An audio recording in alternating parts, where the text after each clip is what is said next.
बिस्मिल्लाहिर्रहमानिर्रहीम। नाज़रीन किराम, मैं हूँ राना नासिर खान, आपकी खिदमत में काफ़ी दिनों के बाद हाज़िर हूँ। उसकी कुछ वजह थी, मैं फिर आगे चल के कहीं पे बयान करूँगा। तो चलते हैं जनाब व्लॉग की तरफ। तो जनाब सबसे पहले तो उस अफ़सोसनाक वाक़ये की हम बात करते हैं कि जो बन्नू छावनी के ऊपर दहशतगर्दों के हमले की शक्ल में सामने आया है, और जिसमें हमारी अफ़वाज हैं, वो बहुत बहादुरी से लड़ी हैं ज़ालिमों से, ख़वारिजियों से, और उनमें से बहुत सौ को उन्होंने मार गिराया है। और अभी तक की इत्तलात के मुताबिक काफ़ी शहादतें भी मंज़र-ए-आम के ऊपर आई हैं। अब ये तो हम कन्फ़र्म नहीं कर सकते कि कितनी शहादतें हुई हैं, क्योंकि बीबीसी कुछ और रिपोर्ट कर रहा है और लोकल मीडिया कुछ और रिपोर्ट कर रहा है। तो हम इसको, जब तक हमारे पास कन्फ़र्मेशन नहीं आती, तो हम उसके ऊपर बात करने से थोड़ी गुरेज़ी करेंगे, क्योंकि स्पेकुलेशन फैलाना हमारा मकसद नहीं है।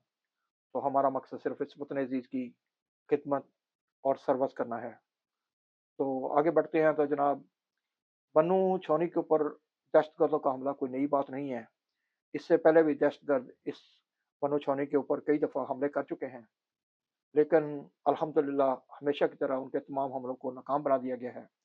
क्योंकि अब बुज़दिल दुश्मन हमारे समझे के दरवाज़े के ऊपर आ पहुँचा है, और वो हर उस आसान चीज़ को टारगेट करने की कोशिश करता है, जहाँ पे उसको ये नज़र आता है कि ये उसके बिल्कुल निशाने के ऊपर है।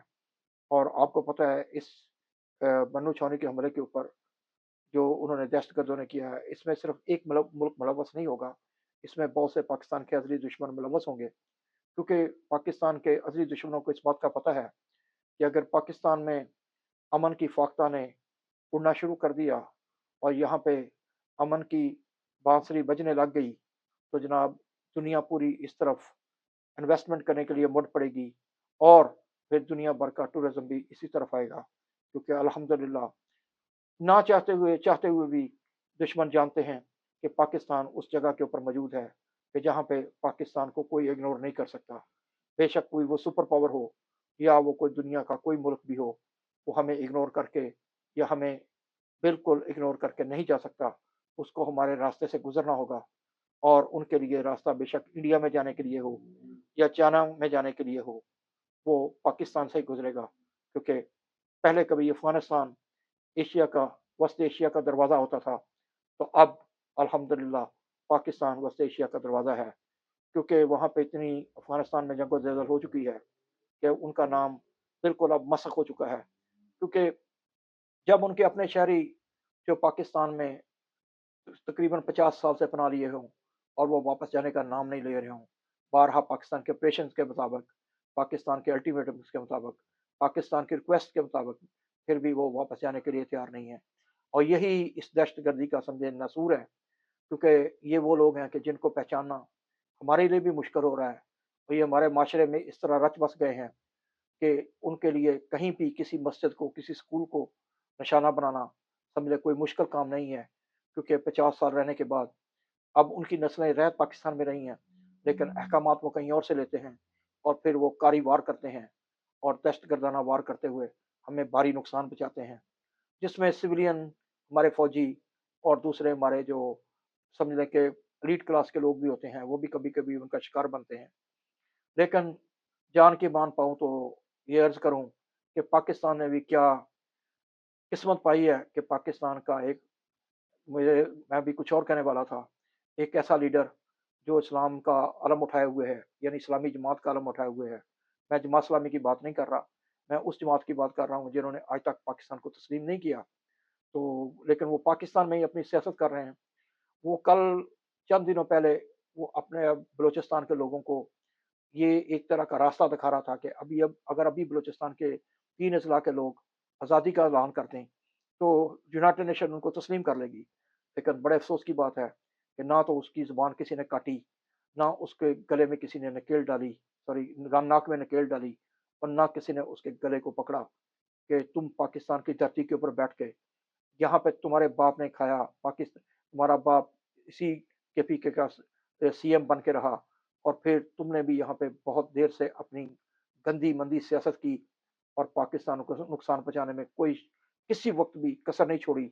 और फिर आगे से तुमने अभी औलाद भी अपनी तैयार की हुई है, बल्कि कल तक तुम्हारा जो बेटा था, वो तजारत और कम्युनिकेशन का मिनिस्टर बन चुका था।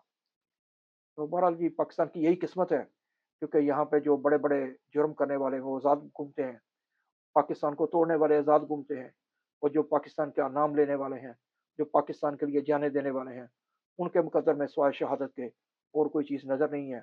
या वो फिर कभी बाहर जाते हैं तो कभी समंदर की गहराइयों में जाकर डूब जाते हैं, क्योंकि वो अपने मुल्क के लिए, अपने माँ-बाप के लिए, अपने बहन-भाइयों के लिए ख्वाब सजाए होते हैं, लेकिन कश्तियों में बैठ के वो उन बेरहम लहरों का लुक़्मा अजल बन जाते हैं, जो उनका मुकद्दर नहीं बनना चाहिए थी, क्योंकि पाकिस्तान यकीनन इसलिए नहीं बना था। दूसरी तरफ हम चलते हैं इमरान खान की तरफ, तो इमरान खान के मतलब बहुत सी उनकी सेहत के मतलब बहुत सी खबरें छुपाई जा रही हैं, बनाई जा रही हैं, और दुनिया को झूठा प्रोपेगेंडे के ज़रिए ये बताया जा रहा है। कभी इमरान खान के कान में तकलीफ़ होती है, तो कभी वो बेहोश होके गिर पड़ते हैं, और फिर ये लफ़ाफ़ी, ये जहन्नम के मुसाफ़िर सहाफ़ी जो हैं, ये झूठे लोग उनकी बातों को सच साबित करने के लिए कभी ये फर्स्ट पेज की खबर लगाते हैं, तो कभी ये सोशल मीडिया का सहारा लेते हैं, और कभी कभी फिर अपने वो गंदे-मंदे जो इनके चैनल्स हैं, उनके ऊपर बैठ के, अगर मैं सख्त नहीं अल्फाज इस्तेमाल करूँ, तो इतना बकवास करते हैं कि दुनिया लोग जब तक लोग चैनल को चेंज नहीं कर लेते, तो इनकी बकवास जारी रहती है। और लेकिन इनके ऊपर कोई पीका नहीं लगता, इनको कोई पकड़ता नहीं है, क्योंकि ये बात असल में इमरान खान के खिलाफ कर रहे होते हैं। और एस्टेब्लिशमेंट का अभी क्योंकि इमरान खान के साथ युद्ध पड़ा हुआ है, ना चाहते हुए भी अवाम को इस चक्कर में रखा जा रहा है कि कोई ये नहीं समझ रहा कि इमरान खान हक के ऊपर है, या वो हक की आवाज़ उठाने वाला है, या दूसरी तरफ जो एस्टेब्लिशमेंट है, जिसके लोग इस मुल्क के लिए जानें दे रहे हैं, तो वो हक के ऊपर हैं। हमें अभी बिल्कुल समझने के कन्फ्यूज़ कर दिया गया है। हमें ये नहीं पता इन दोनों में से कौन-सी जो राह के मुसाफ़िर हैं, वो हक के ऊपर हैं और सच के ऊपर हैं। क्योंकि दोनों ही पूरा ज़ोर लगा रहे हैं, ये बताने के लिए कि हम बिल्कुल सच्चे हैं, हम हक के ऊपर हैं, हमारा साथ दीजिए। लेकिन हम जानते हैं कि 8 फरवरी का इलेक्शन जिन्होंने चोरी किया, वो हक के ऊपर नहीं थे। जिन्होंने झूठी गवर्नमेंट बनाई, वो भी हक के ऊपर नहीं थे। और जिन्होंने इमरान खान को जेल में डाला, वो खा कोई भी हों, वो बेशक अदारे के लोग ना भी हों, वो एक चंद लोगों का टोला हो, या टोलियों की शक्ल वाले हों, वो सब इस हक के ऊपर नहीं हैं।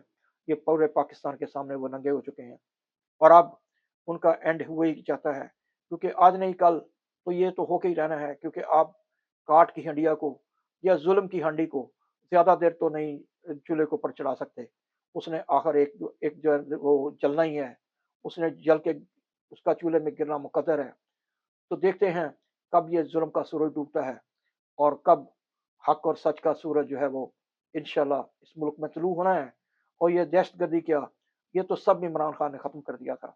इमरान खान तो इस मुल्क को बहुत आगे लेके जाने के लिए तैयार हो गया था। आप खुद कंपैरिज़न कर सकते हैं, हमारे कहने से कुछ नहीं होता। आप लोगों के सब सामने है, आप सब जानते हैं नाज़रीन इकराम कि आपके सामने कौन सच्चा है, कौन झूठा है। अब इंशाल्लाह ये छुप नहीं सकता, क्योंकि इमरान खान ने जो शऊर आप लोगों को दे दिया, जो हमें बता दिया, वो कम नहीं है। उसने अपना फ़र्ज़ अदा कर दिया है। अब आगे चलते हैं एक और जहन्नमी क्या कहूँ मैं उसको, लफ़ाफ़ी सहाफ़ी की तरफ, कि जिसने इमरान खान का गिरेबान पकड़ने की बात की थी, लेकिन अल्लाह ने उसी की ज़िंदगी में यह मौका दिखा दिया कि चंद दिन पहले उसका एक एआरवाई के ऊपर प्रोग्राम हुआ, और उसने जो फिर उसमें जो बातें की, तो अल्लाह पाक ने सारी दुनिया के सामने उसको खुद ही ज़लालत का मुँह दिखा दिया। और वो इस वक़्त अब इमरान खान का गिरेबान पकड़ने के बजाय अपना गिरेबान पकड़ने के ऊपर तैयार हो गया है। क्योंकि जिन्होंने उसका गिरेबान पकड़ना था, वो तो इस वक़्त उसी के जो प्रोग्राम में आए हुए लोग थे, उनकी जगह वो खुद माफ़ी माँग रहा था।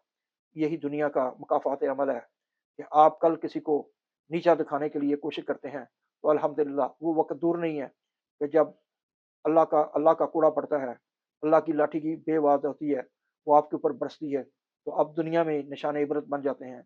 कल की बात आप सोच लें कि एक ऐसा भी डिक्टेटर था, जो लोगों को मुक्के दिखाता था, लेकिन आप याद रखें, उसको भी दुबई में ऐसी बीमारी लग गई, इस तरह वो कि रात के अंधेरे में उसको लाके इसी मुल्क में दफ़न करना पड़ा। आज उसका किसी को पता भी नहीं है कि उसकी वो कहाँ पे दफ़न है, और वो कौन था, जिसने 10 साल तक सर के ऊपर गलासी रख के पूरा दुनिया को नाचता रहा, डांस करता रहा, और इस मुल्क के लोगों को $35 में अमेरिका बहादुर को बेचता रहा। नाज़रीन इकराम, आगे क्या बात करूँ, पर चलते हैं। इसलिए इसी को बहुत सी न्यूज़ के साथ मैं हाज़िर होता हूँ, लेकिन वक़्त की कमी की वजह से मैं अपने ब्लॉग को इधर ही एंड करता हूँ। इंशाअल्लाह अंटिल नेक्स्ट टाइम के लिए मैं आपके साथ फिर हाज़िर हूँ, हक़ और सच के साथ। मेरा साथ दीजिए। वमा इलल बलाग।